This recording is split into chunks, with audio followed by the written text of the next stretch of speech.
রাসূল সাল্লাল্লাহু আলাইহি ওয়াসাল্লাম বলছেন, মান ক্বারা আয়াতাল কুরসি ইনদা কুল্লি দুবুরে সালাতিন মাকতুবা লাম ইয়ামনাহু মিন দুখুলিল জান্নাহ ইল্লাল মাউত। কোন ব্যক্তি যদি প্রত্যেক ফরজ সালাতের পরে কেউ যদি আয়াতুল কুরসি পাঠ করে, প্রত্যেক ফরজ সালাতের পরে আয়াতুল কুরসি পাঠ করে, ওই ব্যক্তিকে জান্নাতে যেতে কেউ বাধা দিতে পারবে না মৃত্যু ছাড়া। মানে ওই ব্যক্তি মরলেই জান্নাতে যাবে, মরলেই জান্নাতে যাবে, মানে মরলে জান্নাতের সুযোগ পাওয়া শুরু হবে। কেন কবর থেকে জান্নাতের সুযোগ পাবে না? কেন? এই হাদিস তো সবার জানা, ওয়াজ মাহফিলে শোনা, যে এক পর্যায়ে গিয়ে আল্লাহ বলবেন কবরে জান্নাতের বিছানা বিছিয়ে দাও, জান্নাতের সাথে সংযোগ করে দাও, জান্নাতের পোশাক পরিয়ে দাও। কেন? জান্নাতের সুযোগ পাচ্ছে না। তো মরলেই জান্নাতের সুযোগ পাওয়া শুরু হবে আয়াতুল কুরসি পাঠ করলে। এটা হলো প্রকৃত ইসলাম। আর প্রচলিত ইসলাম হলো আয়াতুল কুরসি পড়ে আপনি বুকের জামার বুতাম খুলে একদম ফু দিয়ে একদম কলিজা ঠান্ডা করে দিলেন। ফু দেওয়া, এই যে বুকে ফু দেওয়া আয়াতুল কুরসি পাঠ করে, ফরজ সালাতের পরে আয়াতুল কুরসি পাঠ করে বুকে ফু দেওয়া, এই প্রচলিত ইসলাম ঠিক নয়। প্রকৃত ইসলাম হলো ফরজ সালাতের পরে আয়াতুল কুরসি পাঠ করতে হবে। দেখুন, এইভাবে যদি মৃত্যুর প্রাককালে চলে আসি, মরণের আগে, সেখানেও সমস্যা রয়েছে। কেমন? কোন ব্যক্তি যখন মুমূর্ষ অবস্থায় শেষ করুন মরণ চলে আসে, তখন সূরা ইয়াসিন পাঠ করা হচ্ছে, তাই না?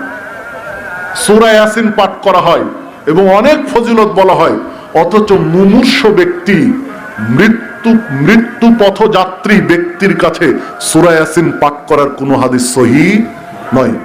এমনকি সূরা ইয়াসিনের আলাদা ফজিলত বর্ণিত হয়েছে যে সকল হাদিস, এই হাদিসগুলো ঠিক নয়। বরং হাদিসে যেটা আল্লাহ রাসূল সাল্লাল্লাহু আলাইহি ওয়াসাল্লাম বলেছেন,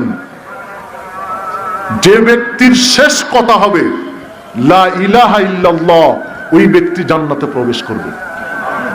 যার সর্বশেষ,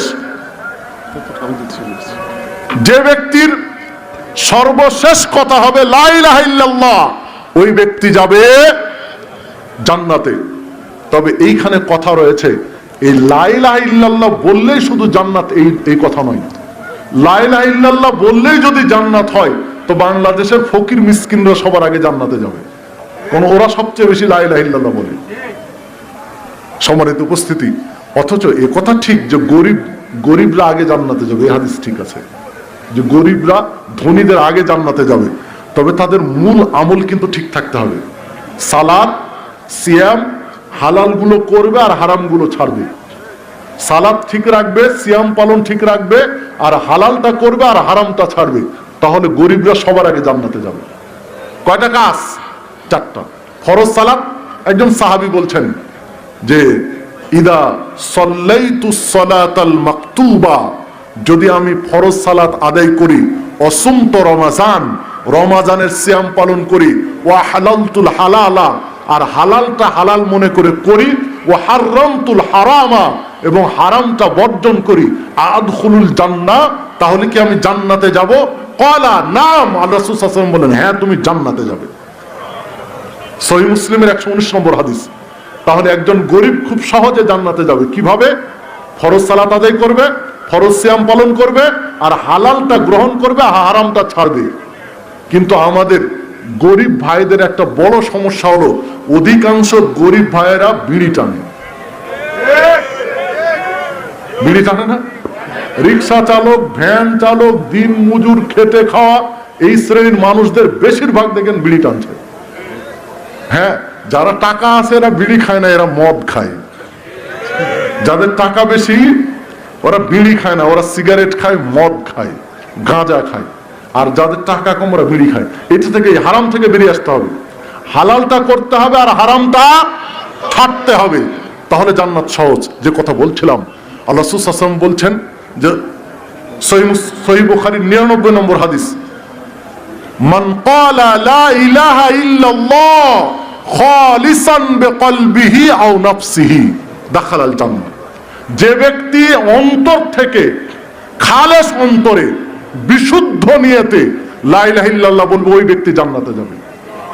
মানে লা ইলাহা ইল্লাল্লাহ বলতে হবে অন্তর থেকে, তাহলে ইনশাআল্লাহ যাবে কোথায়?